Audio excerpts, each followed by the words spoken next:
मेरी अपने खाने से पहले ईश्वर की प्रार्थना करती है और तभी वहाँ पर एक छोटा सा चूहा आता है जो उसका खाना चुराने की कोशिश करता है। मेरी बहुत ही दयालु होती है, वो उसे अपने खाने में से एक टुकड़ा दे देती है और तभी वहाँ पर एक तेज रोशनी आती है जो कि एक एंजल है। एंजल की आवाज मेरी को बताती है कि बहुत जल्दी तुम्हारे घर में एक बहुत ही दिव्यमान बच्चा पैदा होगा जिसका नाम होगा मिसाया, तुम्हें उसकी रक्षा करनी होगी। मैरी कहती है कि ठीक है, मैं ऐसा ही करूंगी और इसके बाद वो रोशनी खिड़की से जाकर सीधा आसमान में एक स्टार बनकर चमकने लगती है। ये स्टार आसमान में सबसे तेज चमक रहा होता है जिसे देखकर सभी जानवर हैरान होते हैं। अब जो चूहा होता है जिसे मेरी ने रोटी का टुकड़ा दिया था उसने सारी बातें सुन ली थी, इसीलिए सब बातें जाकर सभी जानवरों को बता देता है। वहीं हमें एक डोंकी को दिखाया जाता है जिसका नाम बो होता है। वो एक मिल में एक दूसरे बड़े डोंकी के साथ काम करता है। दोनों की दोनों चक्की पीसते हैं और गेहूं को आटे में बदलते हैं, लेकिन वो ऐसी जिंदगी नहीं जीना चाहता। वो शान की जिंदगी जीना चाहता है, आजादी की जिंदगी जीना चाहता है। पर उसके साथ जो बड़ा डंकी होता है वो कहता है यही हमारी किस्मत है।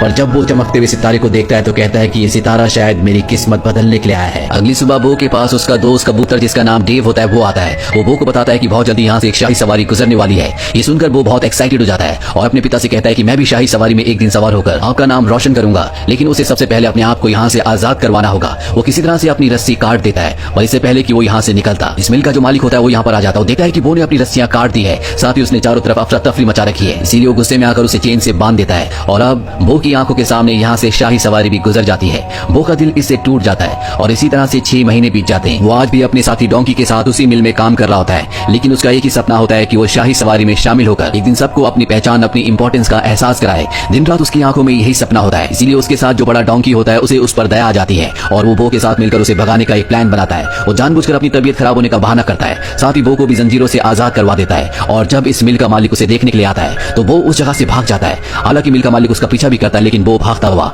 एक लंबी जंप लगाता है जिससे उसके पीछे के पैर में चोट भी लग जाती है, लेकिन वो किसी तरह से उसकी नजरों से ओझल हो जाता है और अब वो एक घर के पास पहुंचता है। ये मेरी का घर है, उसी लड़की का जिन्हें एंजल्स ने कहा था कि तुम्हारे घर में बहुत जल्दी एक दिव्यमान बच्चा आएगा, तुम्हें उसकी रक्षा करनी होगी।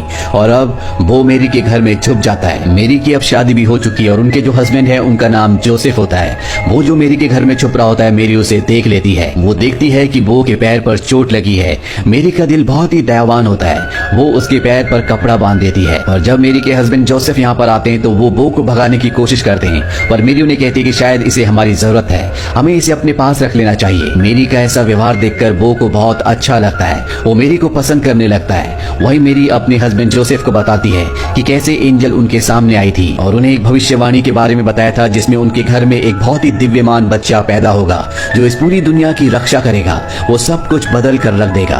और जोसेफ भी इस बात को समझते हैं और वो आने वाली हर एक सिचुएशन को एक्सेप्ट करने के लिए उन्हें वादा करते हैं। दरअसल अब मेरी प्रेग्नेंट भी होती है।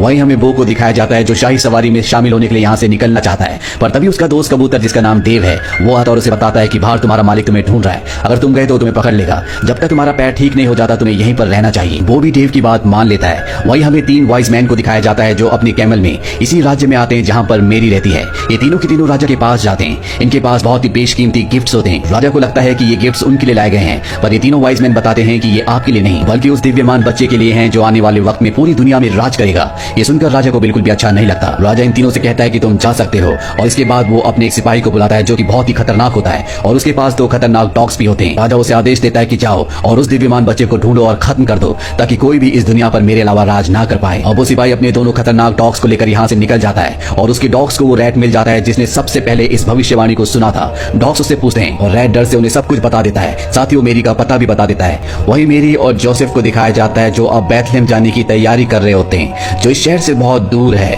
बो को भी वो अपने साथ ले जाना चाहते हैं, लेकिन वो उनके साथ नहीं जाना चाहता क्योंकि अगर वो इस शहर से गया वो राजा से बहुत दूर हो जाएगा और शाही सवारी का हिस्सा नहीं बन पाएगा। शाही सवारी का हिस्सा बनकर वो सबको अपनी इंपॉर्टेंस के बारे में बताना चाहता है। मेरी जब देखती है कि उसके साथ वो नहीं आना चाहता तो वो अपने हस्बैंड जोसेफ से कहती है कि हमें यहाँ से पैदल ही निकलना होगा और जोसेफ और मेरी बैथलेहम के लिए पैदल निकल जाते हैं। वो को घर पर ही छोड़ देते हैं और अब यहाँ पर वो सिपाही अपने खूंखार डॉग्स के साथ आ जाता है। उसके डॉग्स देखते हैं कि वहाँ पर बो है। वो बो से पूछते हैं कि मैरी कहाँ पर है, पर बो उन्हें कुछ भी नहीं बताता।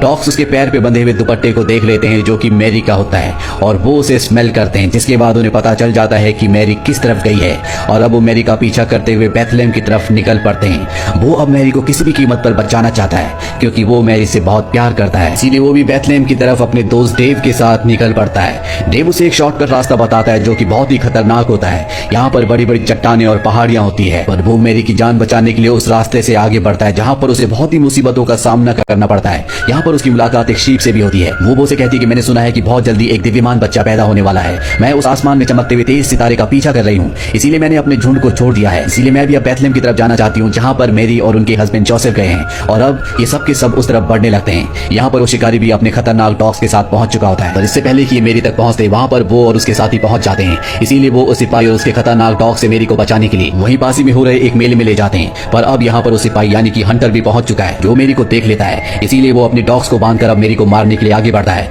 वो उस सिपाही को देख लेता है, इसीलिए वो जानबूझकर कार्ट के पहियों से पत्थर हटा देता है, जिससे कार्ट नीचे की तरफ लुढ़कना शुरू हो जाता है। कार्ट कई चीजों से टकराता है जिससे टूट फूट होना शुरू हो जाती है और लकड़ी का एक बहुत बड़ा स्टॉल उसी सिपाही से टकराता है, जिससे वो मेरी को मारने से पहले खुद कुएं में गिर जाता है। वो इसके बाद मेरी के कपड़े को खींचने लगता है। दरअसल वो उन्हें बताना चाहता है कि यहाँ पर खतरा है, सिपाही तुम्हें मारने के लिए आया था, लेकिन वो बोल नहीं सकता, इसीलिए मेरी उसकी बात नहीं समझ पाती। और अब ये सब के सब यहाँ से एक बार फिर से अपने सफर पर आगे निकल पड़ते हैं। वहीं राजमहल में हमें उन्हीं 3 वाइज मैन को दिखाया जाता है जिन्हें राजा कहता है कि तुम अपने नए होने वाले राजा को ढूंढने के लिए जा सकते हो, जिसके लिए तुम इतने सारे गिफ्ट्स लेकर आए हो। लेकिन इन 3 वाइज मैन के जो ऊंट होते हैं, इन्हें राजा के षड्यंत्र के बारे में सब कुछ पता होता है, क्योंकि इन्होंने पहले राजा की बातें सुन ली थी। इन्हें पता है कि राजा उस दिव्यमान बच्चे को मारना चाहता है, इसीलिए राजा चाहता है कि ये तीनों वाइज मैन उस बच्चे तक पहुंच जाए ताकि इसके आदमी वाइज मैन का पीछा करें और उन्हें भी बच्चे की लोकेशन का पता चल जाए। और अब ये तीनों की तीनों मिलकर किसी भी कीमत पर मेरी और उसके होने वाले बच्चे को बचाना चाहते हैं। वही हमें मेरी, जोसेफ और बो और उसके साथियों को दिखाया जाता है। दरअसल मेले में जितना भी नुकसान हुआ होता है, जोसेफ को लग रहा होता है कि ये सब बो की वजह से हुआ है, इसीलिए वो बो को डांट रहा होता है। साथ ही मेरी से कहता है कि सारा का सारा नुकसान बो ने किया है और अब मैं इसकी जिम्मेदारी नहीं ले सकता। बो को इस बात से बहुत बुरा लगता है और वो अपने साथी डेव के साथ यहाँ से निकल जाता है। हालांकि शिप उसे कहती है कि तुम्हें नहीं जाना चाहिए, पर वो उसकी बात नहीं मानता। दरअसल वो अब शाही सवारी तक पहुंचना चाहता है ताकि उसमें शामिल होकर वो अपना सपना पूरा कर सके, और जल्दी उसे शाही सवारी मिल भी जाती है। और जब वो उस तरफ भागता है तो उसके पैर पर जो मेरी का कपड़ा होता है वो खुल जाता है, जिसके बाद वो को एहसास होता है कि मेरी एक रहमदिल इंसान है, उसने हमेशा उसकी मदद की, उसे प्यार किया और उसे उसका साथ नहीं छोड़ना चाहिए। इसीलिए एक बार फिर से वो मेरी की तरफ निकल पड़ता है। वहीं जोसेफ और मेरी को दिखाया जाता है जो आगे बढ़ रहे होते हैं, और तभी बग्गी यानी कि कार टूट जाता है, जिससे जोसेफ को गुस्सा आता है और गुस्से में वो मेरी को डांट देता है। इस बात से मेरी को बहुत बुरा लगता है और अब जोसेफ के पास वो पहुंच जाता है। वो उसे धकेलना शुरू कर देता है ताकि वो मेरी के पास जाए और उसे माफी मांगे, और जोसेफ भी ऐसे करते हैं। और इसके बाद वो अपनी पीठ पर मेरी को बिठाकर आगे का सफर तय करता है और बहुत जल्दी ये सब के सब बैथलेहम शहर में पहुंच जाते हैं। यहाँ पहुंचने के बाद जोसेफ रात गुजारने के लिए कोई जगह ढूंढ रहे होते हैं और तभी बो के पास एक आदमी आता है, और ये वही आदमी है जो उसका पुराना मालिक है। वो बो को पकड़ लेता है और एक दूसरी जगह ले जाता है जहाँ पर और भी जानवर होते हैं। यहाँ पर वो बो को बांध देता है और अब यहाँ पर जो घोड़ा और गोट होते हैं वो बो को बताते हैं कि हमारे मैंगर उसे कहा जाता है जहाँ पर जानवरों का खाना रखा जाता है। पिछले 9 महीनों से आसमान में चमकने वाले उस तेज तारे की रोशनी इसी मैंगर के ऊपर पड़ रही होती है, और जब वो को पता चलता है तो समझ जाता है कि वो दिव्यमान बच्चा जो पैदा होने वाला है वो इसी मैंगर में इसी जगह पर होगा। वो हॉर्स और गोट से कहता है कि तुम मेरी यहाँ से निकलने में मदद करो। वो दोनों इसकी मदद करते और यहाँ से वो निकल जाता है, और तभी उसे शीप और उसका साथी डेव मिलते हैं। वो इन दोनों से कहता है जल्दी से तुम किसी भी तरह से मदद लेकर आओ,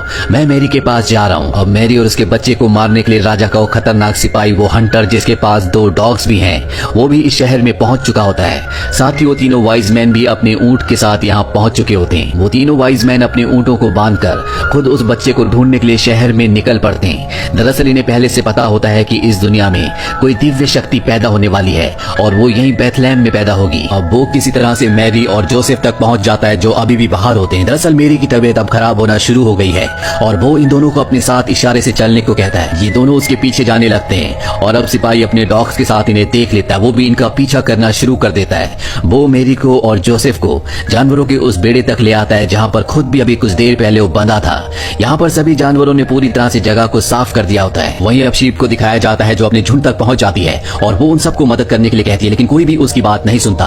पर जब वो जोर से चिल्लाती है तो आसमान में एक बार फिर से एंजल्स आते हैं जो सबको उस दिव्यमान बच्चे के बारे में बताते हैं जो अब कुछ ही देर में पैदा होने वाला है। वहीं डेव को दिखाया जाता है जो उन तीनों ऊंटों तक पहुंच जाता है जो वाइज मैन के हैं जिन्हें बांधा हुआ है, और वो उन्हें आजाद कर देता है। वहीं बेड़े के बाहर जब वो पहुंचता है तो देखता है कि वहां पर राजा का सिपाही अपने खतरनाक डॉग्स के साथ पहुंच चुका है। वो उनका सामना करने की कोशिश करता है पर सिपाही के खतरनाक डॉग्स उसे पकड़ लेते हैं और अब सिपाही अंदर जाकर मेरी को मारना चाहता है। पर इससे पहले कि वो ऐसा करता, यहाँ पर शीप्स का झुंड आ चुका होता है। साथ ही डेव यहाँ पर तीनों ऊंटों को लेकर आ गया होता है और ये सबके सब उस सिपाही पर हमला कर देते हैं। ऊंट उसे और उसके डॉग्स को घसीट कर एक पहाड़ी से नीचे लटका देते हैं और अब वो डॉग्स और वो सिपाही तीनों के तीनों नीचे गिरने वाले होते हैं। और तभी सबको एक बच्चे की आवाज सुनाई देती है। सब समझ जाते हैं कि मेरी ने एक बच्चे को जन्म दिया है जिससे सभी को खुशी होती है। और अब सिपाही जिसके नीचे डॉग्स लटके हुए होते हैं वो अपना वजन कम करने के लिए उनकी चेन छोड़ देता है। वो उन्हें बचाने के लिए नीचे भागता है और अब सिपाही अपनी तलवार को चट्टान में गाड़ कर ऊपर आने की कोशिश करता है, लेकिन इससे चट्टान फट जाती है और वो नीचे गिरकर मारा जाता है। वहीं वो को दिखाया जाता है जिसने दोनों डॉग्स को पकड़ लिया होता है और अब वो उन दोनों को ऊपर खींचकर उन दोनों की जान बचा लेता है। इसके बाद ये सब के सब उस जगह जाते हैं जहाँ पर उस दिव्यमान बच्चे का जन्म हुआ होता है। ये सब उस बच्चे को देखते हैं और बहुत खुश होते हैं। यहाँ पर वो डॉग्स भी आ जाते हैं जो पूरी तरह से अब बदल चुके हैं। उन्हें अपनी गलती का एहसास है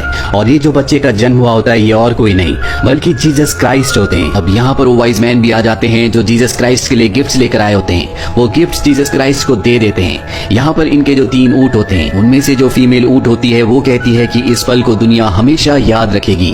अब वो यहाँ से जाना चाहता है। उसे लगता है कि जोसेफ उसे पसंद नहीं करते, पर मेरी और जोसेफ उसे अपने साथ रखने का फैसला कर लेते हैं। साथ ही उसके पुराने मालिक से उसे खरीद भी लेते हैं और इस तरह से वो जो हमेशा से एक बड़ा काम करना चाहता था उसने इस दुनिया का सबसे बड़ा काम किया, क्योंकि उसे विश्वास था कि वो इस दुनिया में कुछ इंपॉर्टेंस रखता है। दुनिया ने उसे गधा कहा, एक ऐसा जानवर जिसके अंदर दिमाग नहीं होता, जो कुछ नहीं कर सकता, लेकिन उसने अपने आप को कभी गधा नहीं माना। उसे हमेशा अपने आप पर विश्वास था। उसने दुनिया की बातों पर विश्वास नहीं किया और उसके इसी विश्वास से उसने अपने आप को पूरी दुनिया में सबसे अलग, सबसे इंपॉर्टेंट बना लिया। इसीलिए हमें भी अपने ऊपर विश्वास रखना चाहिए। तो ये थी पूरी कहानी फिल्म दा। For more exciting movies like this, subscribe to our channel and press the bell icon so you get notifications for all our upcoming videos.